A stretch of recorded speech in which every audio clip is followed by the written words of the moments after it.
नमस्ते। Welcome to my YouTube channel my life blog dot Priyanka Ravi. कैसे हैं दोस्तों? आशा है कि आपके साथ साथ मेरे पशु पक्षी भी हैप्पी और हेल्दी होंगे। फ्रेंड, आज मैं आप सभी के सामने एक ऐसे सब्जेक्ट के बारे में चर्चा करने जा रही हूँ जिसे कि नीट एंट्रेंस एग्जाम, जो कि जो भी मेडिकल स्टूडेंट हैं और जो भी इसके उम्मीदवार हैं जो कि मेडिकल में अपनी करियर सेटअप करना चाहते हैं, उसके लिए जो हमारे देश में आयोजित होने वाली एग्जाम है नीट, उसके थ्रू ही veterinary, MBBS, dental, ayurveda, homeopath सारे में ही एडमिशन होते हैं। तो उसको किस तरह से, किस स्ट्रेटेजी के थ्रू आप फॉलो करोगे तो आपका जो है फर्स्ट अटेम्प्ट में ही एग्जाम क्रैक हो सकता है। क्या आपको स्ट्रेटेजी करना चाहिए, किस तरह कितने घंटे पढ़ाई करना चाहिए, इस सब्जेक्ट पे मैं आज पूरी ही डिस्कस करने वाली हूँ। तो इस मैटर पे चर्चा करने के लिए आज हमारे साथ डॉक्टर हसनैन है, जिन्होंने MBBS की पूरी कंप्लीट कोर्स की पढ़ाई IGMS से किया है और अब जो है उन्होंने अपने PG एग्जाम के भी एंट्रेंस, वो अभी कौन सा कॉलेज में उनको एडमिशन लेना है वो डिसाइड कर रहे हैं। उनकी रैंक भी बहुत अच्छी आई है, तो इस पे हम उनसे जानेंगे कि किस तरह से उन्होंने MBBS की तैयारी की, क्या स्ट्रेटेजी उन्होंने अपनाई, PG जो सबसे टफ एग्जाम माना जाता है उसे भी उन्होंने। तो अब अभी चलते हैं डॉक्टर हसनैन के पास। गुड इवनिंग सभी को।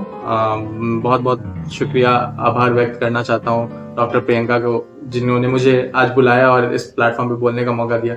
ऐसे तो कंट्री में बहुत सारे जूनियर्स बच्चे या मेरे भाई बहन ही रहते हैं जिनको जानने की बहुत आवश्यकता होती है कि कैसे इन एग्जाम्स के लिए प्रिपेयर किया जाता है। यूं तो मैं इतना कुछ खास नहीं हूँ, मैं आप ही में से मुझसे जितना हो सकेगा मैं इस टॉपिक पे बात करने की कोशिश करूंगा ताकि आपको जो थोड़ी सी भी मदद मिल सके इस टॉपिक पे वो आप तक पहुंचे। बहुत बहुत शुक्रिया। Thank you so much doctor Hasnain और thank you for joining us. और आज मैं आपके सामने जो नीट एग्जाम के एस्पिरेंट होते हैं उनके क्वेश्चन जो है मैं इनसे पूछने वाली हूँ कि क्या स्ट्रेटेजी होना चाहिए, किस तरह से स्ट्रेस से डील करना चाहिए, पेरेंट्स का क्या रवैया होना चाहिए एग्जाम के दौरान, बच्चों को किस तरह से अपने स्ट्रेस को मेंटेन करना चाहिए, सारे ही टॉपिक पे मैं डिटेल में डिस्कस करने वाली हूँ। तो अभी हम डॉक्टर हसनैन से उनके बारे में संक्षिप्त जानकारी जानना चाहेंगे कि वो उन्होंने मेडिकल एंट्रेंस एग्जाम की तैयारी करने के लिए किस तरह का स्ट्रेटेजी अपनाया। ये बताने के लिए मुझे थोड़ा सा संक्षिप्त में बताना पड़ेगा कि मैंने कहाँ से क्या पढ़ाई की ताकि आपको अंदाजा लग सके कि मेरी जर्नी क्या रही है इस पूरे रास्ते। मैं 11th-12th के बाद की बात करता 11th-12th से बात करता हूँ। 11th-12th मैंने DPSR के प्रोग्राम दिल्ली से किया और उसके बाद मैं 1 साल के लिए कोटा गया था वहां पे तैयारी करने। उसके बाद मेरा इंदिरा गांधी आयुर्विज्ञान संस्थान में एडमिशन हुआ और मैंने वहां से अपनी MBBS कंप्लीट की। तो ये मेरी जर्नी थी और जहां तक कि ये सवाल रहा कि तैयारी कैसे करते हैं और किन किन चीजों की आवश्यकता पड़ती है, तो मेरे हिसाब से जितनी भी चीजें मैंने देखी सबसे ज्यादा जरूरी चीज होती है आज के दुनिया में जो भी एग्जाम्स है, जितने भी एग्जाम्स हैं, आप अकलमंद हो या ना हो, सबसे ज्यादा जरूरी होती है मेहनत। अकल इम्पोर्टेंस है लेकिन अकल से जो ज्यादा जरूरी है वो मेहनत है। अगर कोई इंसान बहुत अकलमंद है लेकिन मेहनत नहीं करता वो कुछ नहीं कर पाएगा, और अगर इंसान अकलमंद भी है मेहनत भी करता है तो वो बहुत आगे जाएगा। और कोई इंसान है जो अपने बाकी लोगों के कंपैरिजन में थोड़ा कम दिमाग से तेज है लेकिन मेहनती बहुत है तो वो बहुत आगे जाता है। तो इंसान को कभी भी कॉन्फिडेंस में नहीं चले जाना चाहिए ये सोच के कि मैं समझदार नहीं हूं, मैं कर नहीं सकता हूं। हमेशा कॉन्फिडेंट रहना चाहिए और हमेशा मेहनत करना चाहिए। कॉन्फिडेंस बहुत बहुत ज्यादा की है। अगर कोई इंसान पहले ही मान ले कि उससे नहीं हो पाएगा, या बहुत बार ऐसा होता है हमारे साथ कि हम कुछ सवाल करते हैं, हमसे नहीं बन रहा होता है तो हम तुरंत सोचने लगते हैं कि हम इस लायक ही नहीं है। तो वो क्या होता है, नेगेटिव थॉट जैसे आप सोचिएगा और नेगेटिव थॉट आने लगेंगे। एक आपसे 10 क्वेश्चन नहीं बनेगा, आप फ्रस्ट्रेट होंगे कि मेरे से 10 क्वेश्चन नहीं बन रहा था, आप सोचेंगे कि मैं ये कर ही नहीं सकता, फिर आप कहीं ना कहीं उस चीज को मानने लगेंगे। तो दिमाग को समझाना पड़ता है, अपने ही दिमाग को समझाना पड़ता है कि लगे रहो, तुम कर सकते हो, तुम कर सकते हो। आखिर कोई भी इंसान कुछ भी करता है उसमें कठिनाई तो आती है, किसी भी फील्ड में आप चले जाएं कठिनाई तो आएगी। इंपॉर्टेंट ये नहीं है कि कौन कितना जीत रहा है, इंपॉर्टेंट ये है कि जब कठिनाई आ रही है और इंसान गिर रहा है तो कौन कितना उठ रहा है। जो ज्यादा उठेगा वो मुश्किल से लड़ना भी सीख जाता है जिंदगी में और उसके लिए मुश्किलें भी आसान हो जाती हैं। एक तो ये हो गया। दूसरा ये सबसे इम्पोर्टेंट चीज जो बहुत ज्यादा मददगार होने वाली है मेहनत के अलावा, वो है लोग बहुत पढ़ा, मैंने बहुत मेहनत की लेकिन फिर भी मेरा नहीं हुआ। तो इसको एड्रेस करते हैं कि क्यों ऐसा होता है और क्यों नहीं होता है। देखिए, नीट कोई आसान एग्जाम है नहीं, बहुत मुश्किल एग्जाम है और बहुत इंपॉर्टेंट लोग निकलते हैं इस एग्जाम से। जैसे डॉक्टर्स निकलते हैं, डेंटिस्ट निकलते हैं, वेटनरी डॉक्टर्स निकलते हैं, जो कि समाज को बहुत हेल्प करते हैं। इस एग्जाम को क्रैक करने के लिए मेहनत तो जरूरी है ही, और आप सोच सकते हैं इतने सारे बच्चे बैठते हैं, लाखों में बच्चे बैठते हैं, तो फिर मुश्किल तो होने ही वाला है। ऐसा तो है नहीं कि एग्जाम आसान होगा। तो 2 पहलू है जिसको समझना बहुत जरूरी है। एक तो कंपटीशन बहुत है तो सब लोग पढ़ रहे होते हैं, आपको ये सोच के चलना है। आप ये नहीं सोच सकते हैं कि बहुत लोग तो टाइम बर्बाद करते हैं, मेरा भी अभी थोड़ा सा टाइम बर्बाद हो जाएगा तो बाद में मैं जाके पढ़ लूंगा। नहीं, बहुत लोग पढ़ रहे होते हैं। आप जहां आप करेंगे, आप कोई ना कोई आपसे आगे निकल जाएगा। और सबसे इंपॉर्टेंट चीज जो किसी भी एग्जाम में होता है वो होता है कंसिस्टेंसी। आप अगर थोड़ा भी पढ़ रहे हैं लेकिन रोज पढ़ रहे हैं तो वो आपको ज्यादा मदद करेगा। अगर आप एक बार में बहुत पढ़ लिया और फिर कुछ दिन नहीं पढ़े, फिर बहुत पढ़ लिया कुछ दिन नहीं पढ़े। जैसे बर्फ का ही एग्जांपल ले लीजिए। बर्फ को पिघलाने के लिए मान लीजिए 0 डिग्री पे अगर बर्फ रखा हुआ है और उसको पिघलाने के लिए हम टेम्परेचर बढ़ाते जाएं तो मान लेते हैं कि 37 डिग्री पे जाके बर्फ पूरा पिघल जाएगा। तो इंसान को क्या लगता है 36 से 37 गया तो पिघल गया? नहीं, वो 0 से 1 गया, 1 से 2 गया, 2 से 3 गया, तो ये मुश्किल उसको ट्रैवल करना पड़ा ताकि वो पिघल पाए आगे जाके। तो इंसान सिर्फ आखिरी का देखता है, इंसान शुरू का नहीं देखता है। जैसे बहुत बार होता है जो लोग नीट निकाल लेते हैं उसके फैमिली मेंबर्स बोलने लगते हैं वाह ये तो बहुत अच्छा लड़का है, इसको तो हम जानते थे कि ये लाइफ में बहुत सक्सेसफुल होगा, हाँ जीनियस है, ये सब चीजें लगती हैं कि मतलब लोग तारीफ करने लगते हैं। लेकिन लोग ये नहीं देखते कि उस इंसान ने कितनी रातें बिना सोए गुजारी होंगी या फिर कितने घंटे वो पढ़ा होगा, कितना मेहनत किया होगा, वो कोई नहीं देखता। तो हमेशा कंसिस्टेंसी मैटर करती है, आपको कंसिस्टेंट रहना है। आप दिन के 100 ही क्वेश्चन कीजिए, 50 ही क्वेश्चन कीजिए, लेकिन रोज कीजिए, उसको बढ़ाने की कोशिश कीजिए। अगर आप 50 करते हैं तो 60 जाने की कोशिश कीजिए, 70 जाने की कोशिश कीजिए। लेकिन आपका जो सेट हो गया कि 50 करना है तो करना है, चाहे किसी दिन 100 हो वो बहुत अच्छी बात है, लेकिन ऐसा नहीं होना चाहिए कि एक दिन 100 हुआ और बाकी 2 दिन एक भी क्वेश्चन नहीं किया आपने। तो वो कंसिस्टेंसी आपको मेंटेन करना। और कंसिस्टेंसी का ये मतलब भी नहीं है कि आप जीना छोड़ दें, बाकी चीजें करना छोड़ दें। एग्जाम की तैयारी के साथ इतना एग्जाम की तैयारी में नहीं घुस जाना चाहिए कि आपको कुछ पता ही ना चले कि बाकी चीजें क्या करने के लिए। जैसे आपको कुछ स्पोर्ट्स खेलना पसंद है, आप स्पोर्ट्स खेलें, बिल्कुल खेलें, इतना खेलें कि वो आपकी पढ़ाई को हिंडर नहीं करे। जैसे बहुत लोग क्या होता है कि 2 घंटा स्पोर्ट खेले, अब वो इतने थक जाएंगे कि वो पढ़ नहीं पाएंगे। ये तो आपको समझना पड़ेगा ना कि कोई भी बड़ा चीज हासिल करने के लिए कुछ कुर्बानियां देनी पड़ती हैं। तो जैसे आपको स्पोर्ट्स 2 घंटे खेलने का मन करता है तो आप आधा घंटा खेल लिया करें, लेकिन रोज खेल लिया करें, इसमें कोई मुश्किल नहीं है। एक्सरसाइज भी जरूरी है, हाँ एक बैलेंस लाइफ स्टाइल होना चाहिए, स्ट्रेस भी, हाँ बॉडी भी फिट रहे, अच्छा खाना खाइए। तो एग्जाम के टाइम पे फोकस करना है, लेकिन इतना भी नहीं फोकस करना है कि स्ट्रेस होने लगे इंसान को। जैसे कि स्टूडेंट का सबसे बड़ा कंसर्न ये होता है कि हमें किस तरह का बुक पढ़ना चाहिए, क्योंकि बुक में तो बहुत सारी, किसी ने दिनेश बना लिया, कभी कोई एनसीईआरटी फॉलो करते हैं, कभी एससी वर्मा फॉलो करते हैं। तो स्टूडेंट को किस तरह के बुक को फॉलो करना चाहिए जिससे कि उसको कम टाइम में को अच्छा नॉलेज कॉन्सेप्ट क्लियर हो जाए? तो उस पर आप क्या कहना चाहिए? इस पे बहुत सारे पहलू हैं जिनको मैं एक एक करके बताना चाहूंगा। जैसे सबसे बड़ा पहलू है कि करना क्या है। तो स्टूडेंट का फोकस होना चाहिए कि उसको ज्यादा से ज्यादा क्वेश्चन करना है, क्योंकि बात वही है, आप गेंद पे जितना बल्ला चलाएंगे उतना ज्यादा आपको समझ में आएगा कि गेंद को खेलना कैसे है। तो जब आप ज्यादा सवाल हल करेंगे, आपका कॉन्सेप्ट जो है आपको समझ में आएगा अप्लाई कैसे करना है। कोई नया क्वेश्चन आएगा तो भी आप उसको सॉल्व कर सकते हैं। एग्जाम में तो ऐसा है नहीं कि आप जो भी पढ़ के जाएंगे वही सब कुछ आ जाएगा। एग्जाम में तो एग्जामिनर ये भी चेक करना चाहता है कि नए क्वेश्चन पे आपका दिमाग कैसा चलता है। तो हर स्टूडेंट का अलग अलग स्ट्रैटेजी होता है। जैसे मेरे पर्सनल केस में मुझे एनसीईआरटी बुक्स बहुत पसंद नहीं आती थी, तो मैंने अपने लिए जिस कोचिंग से मैं पढ़ता था उनकी बुक्स को यूज करता था और उन्हीं के बुक्स के बेसिस पे मैंने एग्जाम क्रैक किया। लेकिन इस चीज का बहुत खास ध्यान रखना चाहिए कि हिंदुस्तान में ज्यादातर लोग एनसीईआरटी फॉलो करते हैं और एनसीईआरटी फॉलो करके अच्छा रिजल्ट लाते हैं। हो सकता है कि मेरे केस में वो अप्लाई नहीं होता हो, मतलब मुझे नहीं पसंद आता था, लेकिन ज्यादातर बच्चे जो हैं उनको एनसीईआरटी बहुत अच्छा रिजल्ट देता है। तो जस्ट क्योंकि मेरे को ये फायदा नहीं दिया तो ये मैं नहीं कह सकता कि एनसीईआरटी अच्छी किताब नहीं है या उसको फॉलो नहीं करना चाहिए। इनफैक्ट एनसीईआरटी फॉलो करके मैंने खुद अपने जान पहचान में लोगों से बात की है जिन्होंने बताया मुझे कि उनके बहुत अच्छे अच्छे नंबर आए। तो मैं तो यही कहता हूँ कि आप एनसीईआरटी ट्राई कीजिए। अगर आपके नंबर्स बढ़ते हैं तो बहुत अच्छी बात है, अगर आपके नंबर्स नहीं बढ़ते हैं तो आप दूसरा सोर्स भी ट्राई करने की कोशिश कर सकते हैं। लेकिन पहले आपको एनसीईआरटी ट्राई करना चाहिए, क्योंकि ये नेशनल एग्जाम है। तो एक जो स्टैंडर्ड एजेंसी सेट करती है, एक स्टैंडर्ड सवाल हो सकते हैं या कॉन्सेप्ट जहां से खींचा जाए, वो एनसीईआरटी ही होती है। तो आपको पहले तो एनसीईआरटी ट्राई करनी चाहिए। और जहां तक बायो के लिए तो स्पेशली आपको एनसीईआरटी ट्राई करनी चाहिए। फिजिक्स केमिस्ट्री के लिए मेरे हिसाब से एनसीईआरटी के अलावा भी आपको क्वेश्चंस बनाने चाहिए, क्योंकि एनसीईआरटी के क्वेश्चंस के लेवल जो हैं वो आपको एक मॉडरेट लेवल देते हैं, लेकिन जब आप हार्ड की प्रैक्टिस करके जाइएगा तभी आप मॉडरेट टेंशन नहीं होगा सॉल्व करने में। तो एनसीईआरटी से आप पढ़ें जितना आपको पढ़ना है, क्वेश्चन सॉल्व करने के लिए आप बाकी सोर्सेज भी यूज करें। एक्चुअली एनसीईआरटी में होता है क्या कि वो थोड़ी सी उसकी लैंग्वेज है बहुत डिफिकल्ट होती है, जो स्टूडेंट को समझने में बहुत ज्यादा डिफिकल्टी फील होती है। उसके लिए उसको कोई सपोर्टिव बुक चाहिए होता है उसको भी समझने के लिए, क्योंकि एनसीईआरटी की जो एक एक लाइन होती है वो इतनी ज्यादा सारगर्भित होती है कि अगर एक लाइन को एक्सप्लेन कोई करना चले तो उसको 10-10 मतलब पेज में भी किया जा सकता है, और उसी लाइन को इतना मॉडिफाई करके नीट में बायो में इतने ज्यादा एक ही लाइन से किसी बायो का जो डायग्राम होता है उस डायग्राम से उठा के सेम टू सेम वही दे दिया जाता है, और यहाँ पे क्या है तो उस तरह का होता है। तो बायो के लिए तो मुझे लग रहा है एनसीईआरटी बहुत ही अच्छा है। आपको क्या लगता है कि बायो के लिए किस तरह का रहेगा ये? एनसीईआरटी मेनली बहुत संक्षेप में लिखी हुई किताब है ताकि सारे बच्चे पढ़ सके, जो गांव से आ रहा है वो भी पढ़ सके, जो शहर से आ रहा है वो भी पढ़ सके।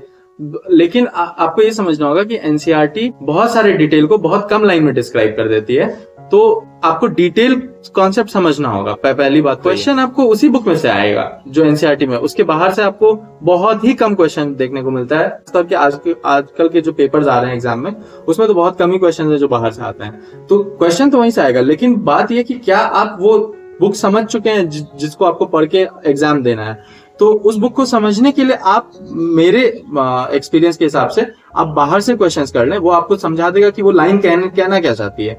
जैसे आप कुछ गलती करते हैं तो आपको पता चलता है कि अच्छा मैं पहले ये सोचता था, ये सही नहीं था, ये वाला एक्सप्लेनेशन सही है, तो आपके दिमाग में ये बैठेगा। और दूसरी बात क्या है, क्वेश्चन बनाने का फायदा क्या है, इंसान को जो है वो अपनी गलतियां बहुत अच्छे से याद रहती हैं। मतलब आप लाइफ में 10 अच्छा काम कीजिए या सही काम कीजिए, वो आपको याद रहे या ना रहे, क्योंकि गलतियों से मतलब इंसान को भुगतना पड़ता है, इसलिए गलतियां याद रहती हैं। तो गलती करने से कभी मत डरिए, ज्यादा क्वेश्चन कीजिए, गलतियां कीजिए और समझिए कि आप क्या पढ़ रहे हैं। और स्टूडेंट में ये भी एक कॉन्सेप्ट बढ़ गया है कि बायो जो है हमेशा रटना ही होता है, जो रटना जानते हैं वही नीट का या मेडिकल का प्रिपरेशन करना चाहिए उसको। तो आपको क्या लगता है मेमोरी पावर कितना स्ट्रांग होना चाहिए स्टूडेंट में जिससे कि वो प्रिपरेशन करना चाहिए? क्या मेमोरी पावर का कितना ज्यादा रोल है इस एग्जाम? देखिए, मेमोरी पावर का तो रोल है, इसको नकारा नहीं जा सकता है किसी भी लेवल पे कि मेमोरी आपको नहीं चाहिए होती है किसी भी एग्जाम को क्रैक करने के लिए, मेमोरी चाहिए होती है। लेकिन आप कॉन्सेप्चुअली स्ट्रांग है, आपको कॉन्सेप्ट समझ में आते हैं। आप फिजिक्स केमिस्ट्री जैसे सब्जेक्ट्स हैं उनमें आपको याद करने की ज्यादा जरूरत नहीं है, याद करने की ज्यादा जरूरत बायो की तरफ आती है। उसमें भी आपको पहले कॉन्सेप्ट समझना है फिर याद करना है। अगर आप किसी भी चीज को आंख बंद करके याद कर लेंगे और क्वेश्चन थोड़ा सा भी घुमा दिया जाएगा तो जो आप याद कर चुके हैं वो आपके किसी काम नहीं आने वाला है। तो पहले सबसे इंपॉर्टेंट चीज है, आप चाहे कोई भी सब्जेक्ट पढ़ रहे हो, आपको कॉन्सेप्ट आना चाहिए। आप कॉन्सेप्ट सीख गए किसी भी चीज को सॉल्व करने का, तो वो तो आपको कैसे भी क्वेश्चन देंगे वो आप सॉल्व कर लेंगे।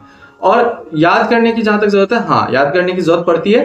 नीट लेवल तक में बहुत ज्यादा मेमोरी की भी जरूरत नहीं है, मेमोरी की जरूरत है, बहुत ज्यादा जरूरत नहीं है। नीट के बाद मेमोरी की ज्यादा जरूरत पड़ती है कंपैरेटिवली। और फिजिक्स केमिस्ट्री ये सब करने के लिए मेमोरी उतनी चाहिए नहीं, आपको कॉन्सेप्ट प्रैक्टिस करना, कॉन्सेप्ट प्रैक्टिस करें, क्वेश्चंस प्रैक्टिस करें। मेमोरी के तौर पे फॉर्मूलाज वगैरह आपको थोड़े याद होने चाहिए, ज्यादा से ज्यादा यही हो सकता है। और जिनको मेमोरी की समस्या होती है, जैसे मुझे समस्या होती थी, मैं बहुत तेज नहीं था इन चीजों को याद करने में, तो आपको तरीका निकाल लेना है किसी भी चीज को याद करने का। अगर कोई ट्रिक है तो आप उससे याद कर लें, या आप कोई ट्रिक कोई टीचर बता दिया या अपने से कुछ ट्रिक बना सकते हैं तो बना लें। मकसद ये है कि एग्जाम के दिन मेरे को वो क्वेश्चन सॉल्व करना है, मेरे को आता हो नहीं आता हो, अगर मैं वो क्वेश्चन सही कर दूंगा मुझे मार्क्स मिल जाएंगे। किसी को वो मान लीजिए वो टॉपिक बहुत अच्छे से आता हो लेकिन वो उस दिन अगर उस क्वेश्चन को नहीं सॉल्व कर पाया तो उसको नंबर नहीं मिलने वाला है। तो अल्टीमेटली ये गेम यही है कि आपसे उस दिन वो क्वेश्चन कैसे सॉल्व हो, या तो आप सीधा सीधा रटें या आप ट्रिक बना के रटें, इससे कोई फर्क नहीं पड़ता है। मेडिकल कॉलेज में एंट्रेंस के बाद आपने किस तरह के चैलेंजेस को फेस किया, और रैगिंग भी होती है क्या? आपके साथ हुआ था क्या? उसको स्टूडेंट जो है कभी कभी फ्रस्ट्रेट हो जाते हैं, कुछ कुछ सुसाइड भी कर लेते हैं। अभी हाल फिलहाल में ही पता चला है कि एजीएमएस में भी किसी ने सुसाइड कर लिया, तो इसके बारे में आप क्या कहना चाहिए? इस तरह के प्रॉब्लम को किस तरह से स्टूडेंट को फेस करना चाहिए, किस तरह से प्रेशर को उनको लेना चाहिए मेडिकल कॉलेज में एंट्रेंस? ये रैगिंग का सवाल है, ये बहुत ही सीधा इसका उत्तर नहीं है, इसमें बहुत कॉम्प्लेक्सिटीज आ जाती हैं। जैसे ये बहुत डिपेंड करता है कि आपका कॉलेज कैसा है, वहां पे लोग कैसे हैं, माहौल कैसा है, इन सारी चीजों पे डिपेंड करता है। अगर आप कहना चाहें कि रैगिंग, अगर मैं एज अ मेडिकल स्टूडेंट बोल दूं कि रैगिंग होती ही नहीं है कंट्री में, तो ये बहुत गलत बात होगा। रैगिंग होती है, लेकिन अगर मैं बोल दूं कि हमेशा रैगिंग ही होती रहती है तो ये भी सही बात नहीं है। बहुत सारे लोग रैगिंग नहीं लेते, इनफैक्ट अपने जूनियर्स को गाइड करते हैं या बहुत हेल्प करते हैं। तो जिस भी आप कॉलेज में जाते हैं या जहां पे भी जाते हैं, वहां पे दो ही चीज होता है। एक तो सीनियर चाहता है कि आप उसके बदले में वो आपको हेल्प करना चाहता है। कोई भी सीनियर ऐसा नहीं होता है जो आपको हेल्प नहीं करना चाहता। हाँ, हेल्प से पहले हो सकता है कि वो आपको घबराने के लिए, कुछ ही सीनियर्स होते हैं जो आपको डराने धमकाने के लिए रैगिंग करें या ना करें। और अगर आप या तो आप इसको बर्दाश्त नहीं कर सकते तो आप कंप्लेन कीजिए, या फिर आप कुछ दिन बर्दाश्त कर लीजिए। तो मेरे को लगता है, मेरे हिसाब से, अगर मेरे से पूछा जाए तो सहनशीलता दोनों साइड से होनी चाहिए, सीनियर्स की साइड से भी होनी चाहिए, जूनियर्स की साइड से भी होनी चाहिए। आप खुद भी सोच लें कि अगर मान लीजिए आप किसी का छोटा भाई है या कोई है, तो लोग चाहेंगे कि छोटा भाई बड़े की इज्जत करे, ये हर कोई चाहता है, और बदले में ये भी चाहा जाता है कि बड़ा छोटे भाई को तंग नहीं करे, मारे नहीं, पीटे नहीं। तो ऐसे भी रैगिंग में इतना ज्यादा भी कुछ नहीं होता है मेरे एक्सपीरियंस के अनुसार, क्योंकि मेरे कॉलेज में तो इतना कुछ होता नहीं था, लेकिन अब किसी और कॉलेज में होता है, तो इसके बारे में तो मैं ये होना भी जरूरी है एक तरह से, थोड़ा सा डिसिप्लिन भी होना हाँ, थोड़ा सा डिसिप्लिन होना जरूरी है, और सीनियर्स को भी ध्यान रखने की जरूरत है कि ये एक सीमा को क्रॉस नहीं करना चाहिए, चाहे जिससे किसी के मेंटल हेल्थ पे असर पड़े, फ्रस्ट्रेट हो जाए या फिर गलत कदम उठाने के लिए मजबूर हो जाए। और बच्चों को भी समझना चाहिए कि आप जहाँ आए हैं, जिस एग्जाम को निकाल के, आपसे पहले भी उस एग्जाम को कोई निकाल के आया, उसको ज्यादा एट दिस पॉइंट उसको भी आपसे ज्यादा आता है, तो आप उनसे सीखने की कोशिश करें, जितना कुछ आप सीख सकते हैं, इसमें आप अपने करियर में भी ग्रो करें। मेडिकल कॉलेज में क्या आपको क्या लगता है कि वहाँ के जो प्रोफेसर होते हैं, सीनियर्स होते हैं, आपके जो स्टडी होता है उसमें आपको कितना हेल्प मिलता है? क्या वो नोट्स को शेयर करते हैं या सबको शेयर करते हैं, या मतलब उनमें भी कुछ पार्शलिटी होती है कि देना है या नहीं देना है? कितना हेल्प मिल पाया, जैसे कि क्वेश्चन के बारीकियों को समझने में या कोई भी सब्जेक्ट की बारीकियों को समझने में जो नहीं समझ में, क्या सीनियर वहाँ पे हेल्प करते हैं? क्या वहाँ के प्रोफेसर हेल्प करते हैं? इसके जवाब में मैं ये कहना चाहूंगा कि हर कैटेगरी ऑफ लोग में आपको मतलब उजली भेड़ और काली भेड़ दोनों मिलेंगी। मतलब ऐसा तो हो नहीं सकता ना कि किसी भी आप कैटेगरी में चले जाएं तो सबके सब अच्छे होंगे, जैसे सबके सब डॉक्टर अच्छे नहीं होते, सबके सब इंजीनियर, कुछ आपको बहुत अच्छे डॉक्टर मिलेंगे, बहुत नेक डॉक्टर मिलेंगे, कुछ ऐसे डॉक्टर भी होंगे जो उतने नेक दिल नहीं होंगे। ऐसा हर फील्ड में होता है, चाहे आप इंजीनियर ले लें, लॉयर ले लें, किसी भी फील्ड में आप चले जाएं, आपको कुछ अच्छे लोग मिलेंगे और कुछ खराब लोग मिलेंगे। तो यही सेम चीज आपको कॉलेज में भी मिलता है। बहुत सारे ऐसे सीनियर्स होते हैं जो आपसे के भले से मतलब नहीं रखते हैं, तो उनको आपसे कोई फर्क नहीं पड़ता, लेकिन बहुत सारे ऐसे सीनियर होते हैं जो आपकी इतनी मदद करेंगे, अपने रेखा को क्रॉस करके आपकी बहुत ज्यादा मदद करते हैं। मतलब एग्जाम से पहले आपके पास आ जाएंगे, आपको समझाएंगे टेंशन नहीं लेने को, आपको बताएंगे कि क्या पूछा जा सकता है एग्जाम में, कभी जरूरत पड़ी तो पढ़ाएंगे। तो ये आपके ऊपर है कि आपकी लोगों की समझ कितनी अच्छी है और आप कैसे ऐसे लोग को खोज के उनसे एक अच्छा रिश्ता बना सकते हैं। अगर आप ऐसे प्रोफेसर और ऐसे सीनियर्स को खोज पाइएगा तो आपकी मेडिकल जर्नी बहुत आसान। नहीं खोज पाइएगा तो थोड़ी कठिनाई तो होती ही है। हमारा नेक्स्ट क्वेश्चन है कि मेडिकल कॉलेज में जैसे कि अगर मान लो किसी को हेल्पफुल मिल गया, नहीं मिल गया, तो अगर मान लो किसी को अनफॉर्चुनेटली इस तरह का हेल्प नहीं मिल पाया, तो क्या उसको वहाँ पे कोचिंग करना चाहिए या क्या बाहर में कोई ऐसे सोर्स का मतलब लेना चाहिए जिससे कि उसकी कॉन्सेप्ट क्लियर हो सके और नेक्स्ट टाइम जब वो पीजी का प्रिपरेशन करे तो उस टाइम उसकी वो हेल्प हो सके? तो ऐसे में आप क्या बताना, अगर मान लो किसी को सीनियर का हेल्प नहीं मिला, प्रोफेसर का भी उतने अच्छे से नहीं मिल पाया, तो लक की बात है और वो डिपेंड पर्सन टू पर्सन भी वेरी करता है। तो ऐसे में आप क्या बोलना चाहोगे, ज्यादा मतलब हेल्प कर सकता है, क्या लेना चाहिए और नहीं लेना चाहिए मेडिकल बोर्ड? देखिए, इसमें भी वही चीजें आ जाती हैं जो नीट यूजी के टाइम पे आती है। सब्जेक्ट्स डिफरेंट है, स्ट्रैटेजी डिफरेंट है, लेकिन बेसिक्स वही है, जैसे मेहनत, कंसिस्टेंसी यही है।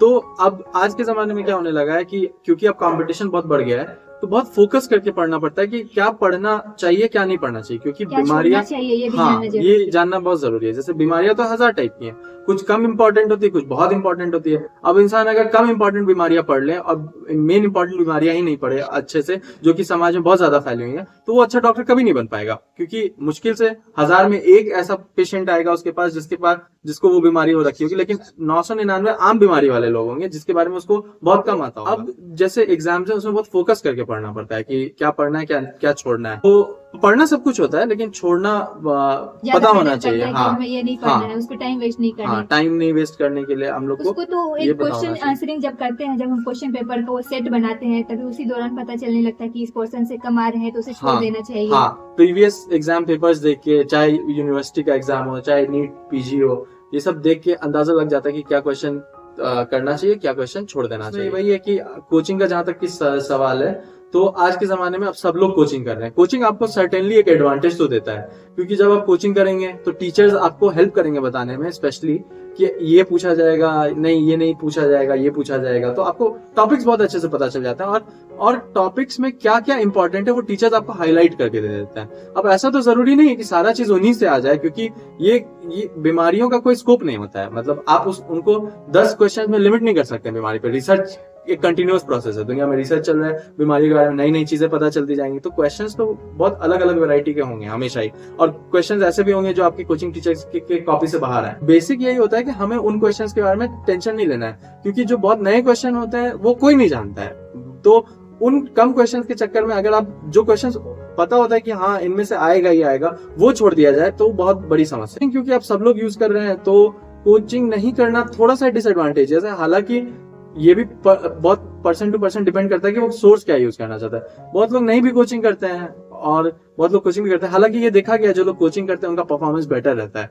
तो मेरे हिसाब से कोचिंग तो करना चाहिए। जैसे कि मेडिकल कॉलेज में होता है, ये सेमेस्टर एग्जाम होते हैं, तो उसके लिए स्टूडेंट पर किस तरह का प्रेशर रहता है? क्या वो नॉर्मल पढ़ाई से हो जाता है, रेगुलर जो क्लास में पढ़ते हैं उसी से क्वेश्चन आ जाते हैं, या उसके लिए भी बहुत ज्यादा स्टूडेंट प्रेशर में रहते हैं? कहीं कहीं मेडिकल कॉलेज में ऐसा भी देखने में आता है कि स्टूडेंट फेल कर रहे हैं, फिर नेक्स्ट सेमेस्टर में फिर उसी क्लास में वो सेम क्लास में रहते हैं, उसको मतलब कि उसके क्रॉस भी लग जाते हैं। तो क्या ऐसा होता है मेडिकल कॉलेज में, या बस ऐसा मतलब बस सुनने में?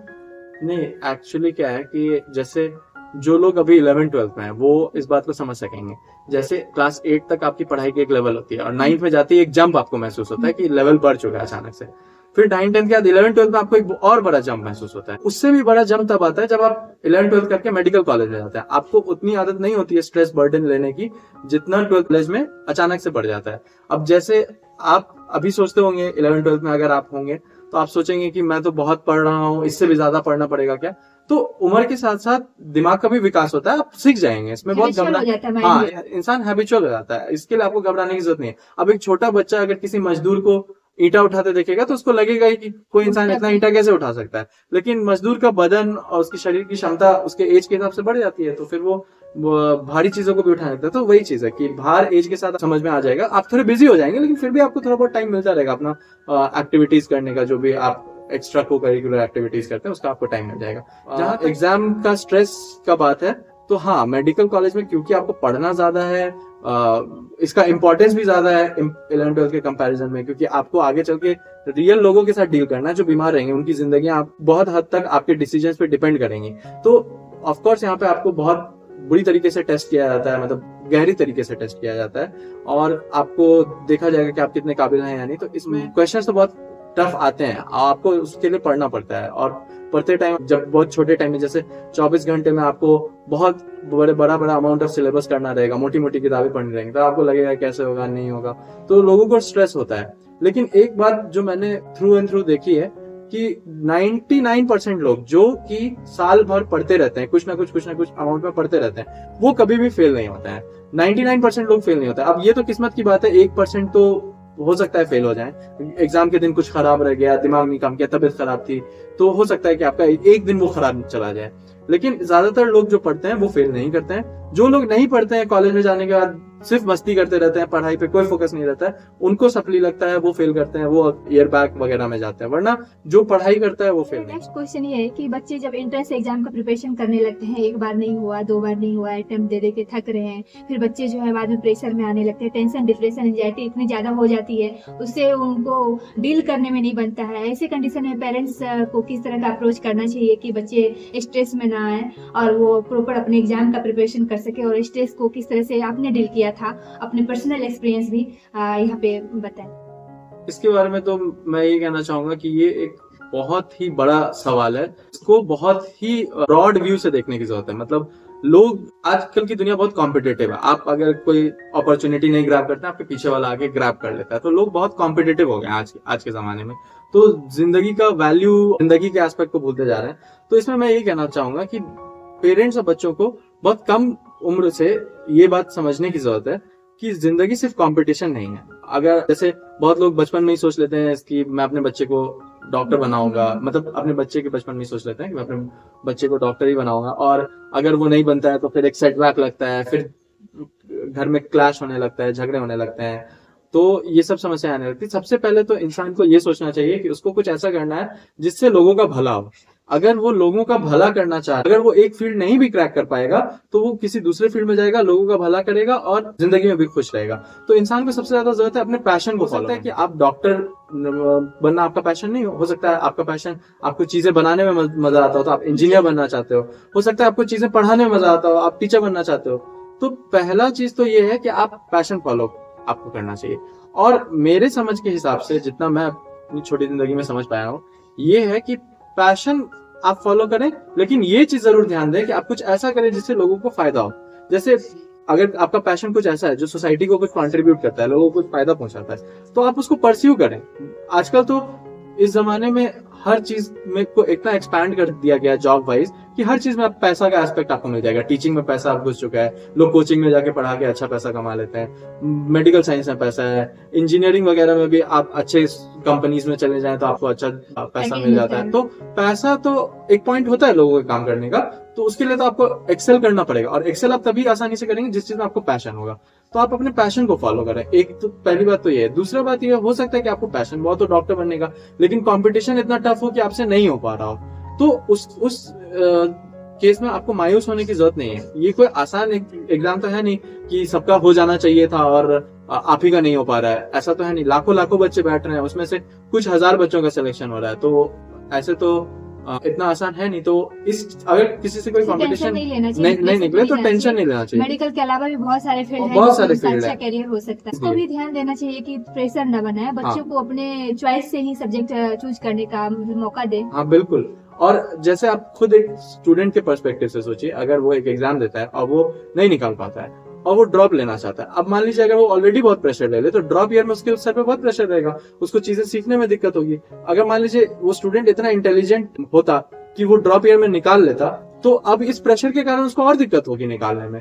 तो एक तो उसको प्रेशर नहीं लेना चाहिए, और दूसरा पेरेंट्स को भी प्रेशर नहीं देना चाहिए। उनको भी समझना चाहिए कि बच्चे की लाइफ और बच्चे के ड्रीम्स एस्पिरेशंस ये ज्यादा इंपॉर्टेंट है। अब जैसे हम लोग आजकल सुनते हैं कि बच्चे तैयारी करने अलग अलग शहरों में जाते हैं, फिर वहां बहुत ज्यादा प्रेशर हो जाता है तो सुसाइड कर लेते हैं।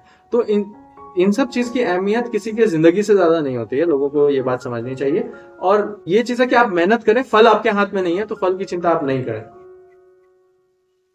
जैसे कि आपके फादर भी डॉक्टर ही हैं, और इससे थ्रू लोग बोलते हैं जिनके पापा डॉक्टर होते हैं उनके बच्चे भी डॉक्टर ही होते हैं। तो इसमें आपको क्या लगता है कि आपको अपने पेरेंट्स से एज ए डॉक्टर कितना सपोर्ट मिला, और दूसरे भी स्टूडेंट जिनके पापा डॉक्टर नहीं भी हैं तो उनको मतलब कि किस तरह से प्रॉब्लम को देखना पड़ता है, समस्या को फेस करना पड़ता है, क्योंकि उनके घर में कोई इस तरह का बैकग्राउंड है नहीं और आपके घर में तो ऑलरेडी था, तो आपको कितना ज्यादा हेल्प मिल पाया? आजकल के माहौल में जैसा डॉक्टर पेशेंट का रिलेशनशिप हो चुका है, जैसे अब हम देखते हैं कि डॉक्टरों को सोसाइटी में उतना रेस्पेक्ट नहीं मिलता है, जिसका कारण दोनों साइड से।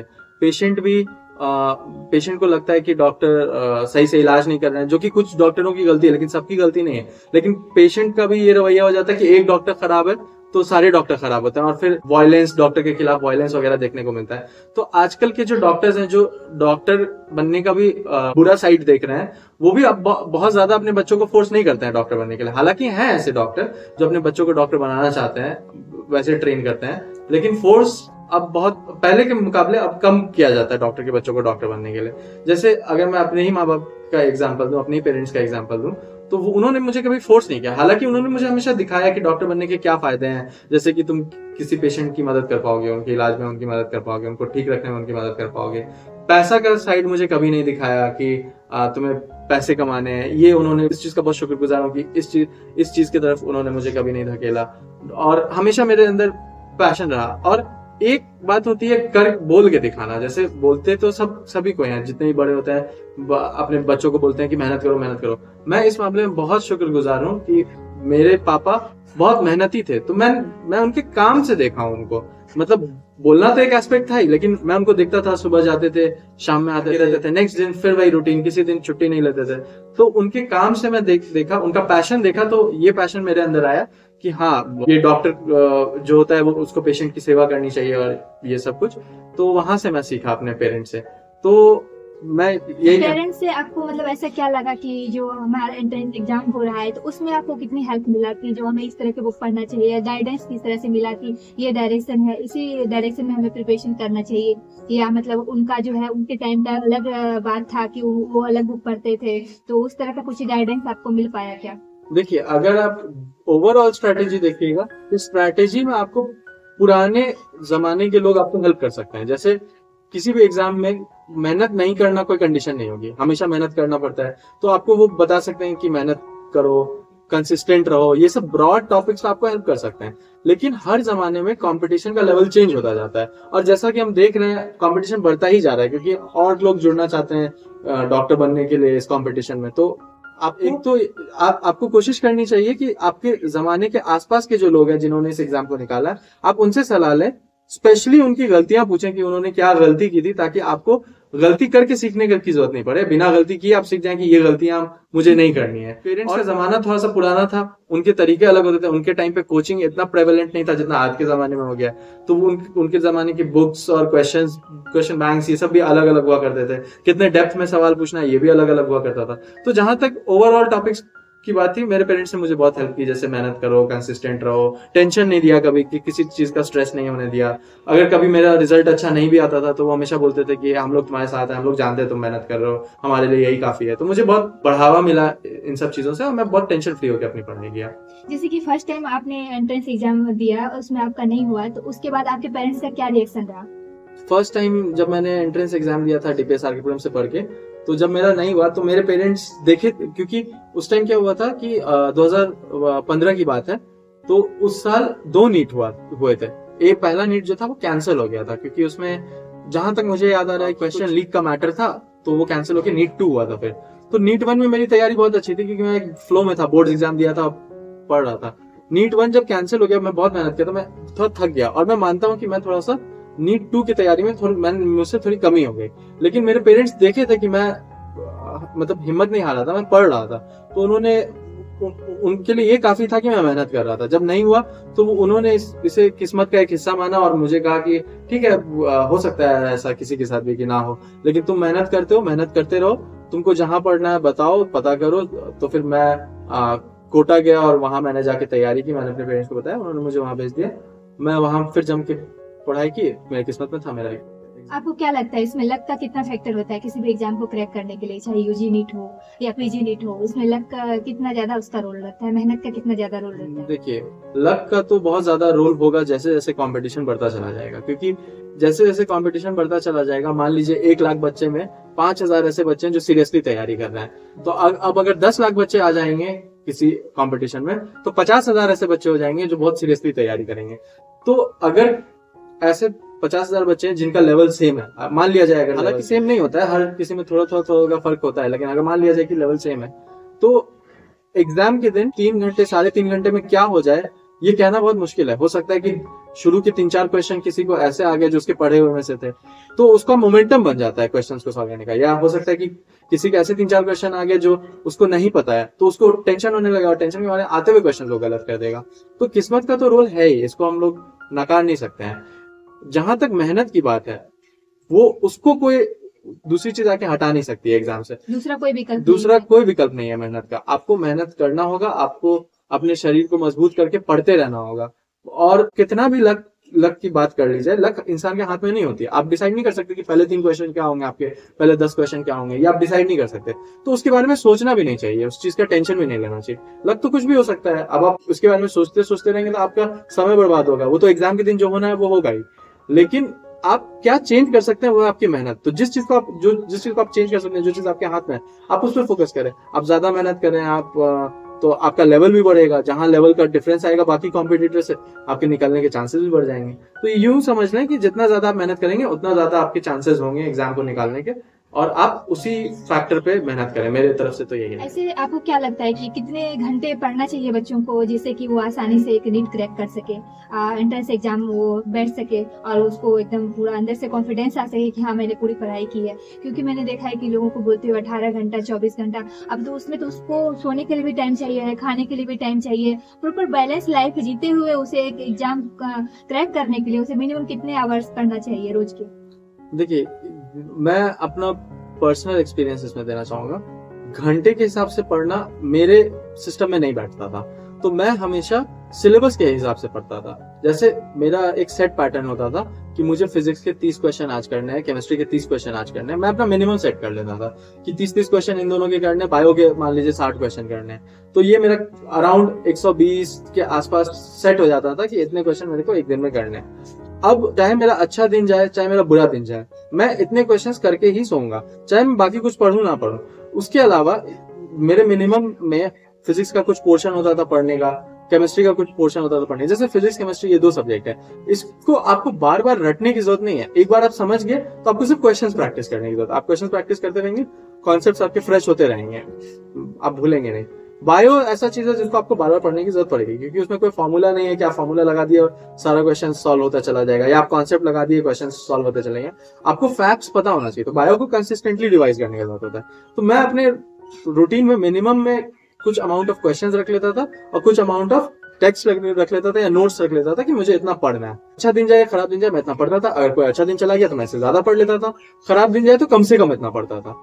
और खासतौर पे एक छोटा सा चीज और ऐड करना चाहिए इंसान को, रिवीजन। अगर आप डेली बेसिस पे कुछ ना कुछ रिवाइज करते रहेंगे तो आपको चीजें याद बहुत अच्छे से होती है, क्योंकि मेडिकल साइंस में भी ये माना जाता है कि short term memory, intermediate memory और लॉन्ग टर्म मेमोरी होती है। तो अगर आप कुछ आज पढ़े तो वो आपकी शॉर्ट टर्म मेमोरी में गई है, आप उसको बार बार रिवाइज करेंगे तो वो इंटरमीडिएट से लॉन्ग टर्म में जाती जाएगी। लेकिन मान लीजिए आज आपने कुछ पढ़ा, फिर 2 महीने बाद आप उस चीज को पढ़ रहे हैं, तो वो तो आप भूल गए ना, आपकी शॉर्ट टर्म मेमोरी में गई और वो आप भूल गए, फिर से आपको उसको रिवाइज करना पड़ेगा, फिर से डबल मेहनत लगेगी। तो डेली कुछ रिवीजन का हिस्सा रखिए अपने पढ़ाई में और धीरे धीरे करके उसको कवर कीजिए सिलेबस को। जैसे एक बड़ा सा बिस्किट भी रख देंगे तो चींटी एक बार में नहीं खा पाती है, लेकिन चींटी को कुछ दिन दे देंगे तो वो बिस्किट गायब हो जाएगा।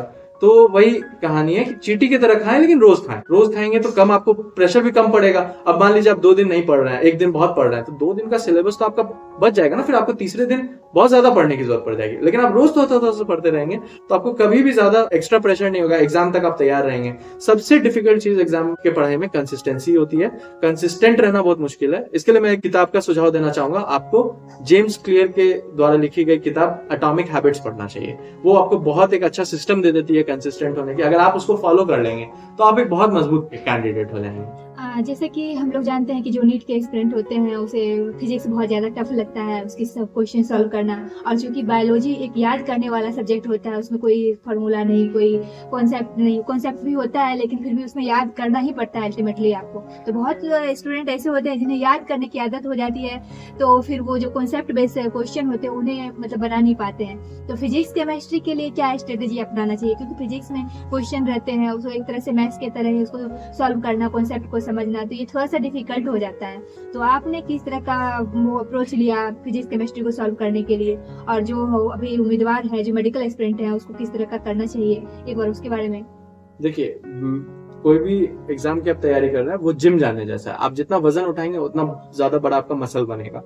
तो फिजिक्स केमिस्ट्री में आपको क्या करना है, आपको नोट्स एक बार अच्छे से पढ़ लेना है। आपको हाईलाइट कर लेना है कि नोट्स में आपके इंपॉर्टेंट चीज क्या है। जैसे मान लीजिए आपको टीचर ने पढ़ाया कोई भी कॉन्सेप्ट, पूरा कॉन्सेप्ट आपको पढ़ने की जरूरत नहीं, आप एक बार में समझ जाएंगे। फिर आपको इंपॉर्टेंट चीज हाईलाइट कर लेना है कि इस कॉन्सेप्ट में क्या फॉर्मूला लगा, जो आपको दूसरी बार पढ़ना है, तीसरी बार पढ़ना है। आपका एम यही होना चाहिए कि आप नोट्स को छोटा करते चले जाएं एग्जाम आने तक, क्योंकि एग्जाम से 1 हफ्ते पहले आपको सब कुछ पढ़ना होगा। तो 2 साल की पढ़ाई आपको 1 हफ्ते में कंप्लीट करनी होगी, तो वो बहुत टफ होगा। तो आपको बहुत रेलेवेंट चीजों को मार्क कर लेना है कि मुझे ये फॉर्मूला पढ़ना है यहाँ से, या फिर आपकी कोई कमजोरियां हैं जो आप बार बार एग्जाम में गलत कर रहे हैं, तो आपको उसको मार्क कर लेना कि हाँ मैं इस क्वेश्चन को बार बार गलत करता हूँ या इस कॉन्सेप्ट को बार बार गलत करता हूँ, ये गलत नहीं होना चाहिए। तो फिजिक्स केमिस्ट्री में आप सिंपल अप्लाई करें कि फिजिक्स को आप कंप्लीटली क्वेश्चन के तौर पे प्रैक्टिस करें। तो पढ़ लें एक बार नोट्स और जितना ज्यादा क्वेश्चन हो सके उतना करें। केमिस्ट्री में 2 हिस्सा हो जाता है, फिजिकल केमिस्ट्री और ऑर्गेनिक इनऑर्गेनिक। तो फिजिकल तो फिर फिजिक्स के ही तरह आप करें, क्योंकि वो भी न्यूमेरिकल बेस ज्यादा होता है और थोड़े बहुत स्टेटमेंट वाले क्वेश्चन बनते हैं जो कि सब आपका एमसीक्यू से हो जाएगा। तो उसका आप नोट्स पढ़ें, एमसीक्यू करें और बार बार कोशिश करें रिवाइज करते टाइम एमसीक्यू बनाने का। उसके अलावा इनऑर्गेनिक केमिस्ट्री आपको पढ़ना पड़ेगा, क्योंकि वो याद करने की चीज है।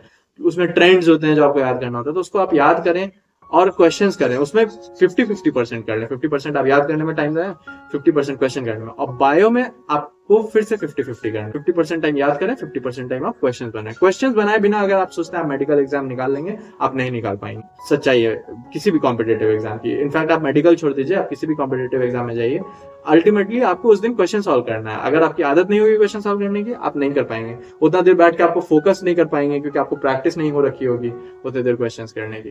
तो आप क्वेश्चंस को अपना मेन टारगेट बनाएं। जो लोग डॉक्टर बनना चाहते हैं उनके लिए आप क्या सुझाव देना चाहेंगे, डॉक्टर क्यों बनना चाहिए?